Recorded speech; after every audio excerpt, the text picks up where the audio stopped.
you sold to Avery, Mabel's Labels in, was it 2016? Yeah, Was around it that. 17? Somewhere around there.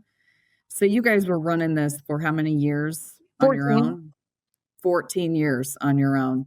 So can you take us through, I think what could be really interesting is what were the big peaks and what were the big valleys in that 14-year journey? Yeah, I think, the big peaks were when we really were aware that we made it. Like, we would get, we would notice how these like spikes would happen. So say we got a media hit and we would get an initial spike and then things would calm down for 2 weeks and then we'd get the second spike. And that second spike, we always said it was because the first spike people got their labels and were using them. And the second spike people saw them and ordered. And after that second spike happened, we would never go down again. So it would just keep going up. So when we saw that pattern was happening, we realized, our brand, there was trust in our brand. Our products were doing what they said.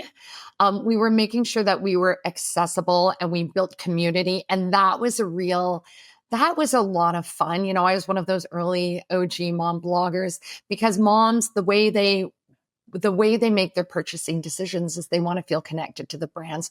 So being visible and being out there was really important. And that's what I love. So it worked out great. So those sort of peaks for that building of community. And I'd say the big one for us was when like the last partner quit their day job. And we're like, nobody has to go back to their real jobs. We're good, when we saw that our steady growth and when we understood our cycle, we knew what camp season looked like. We knew what back to school season looked like, and we could start planning and for those.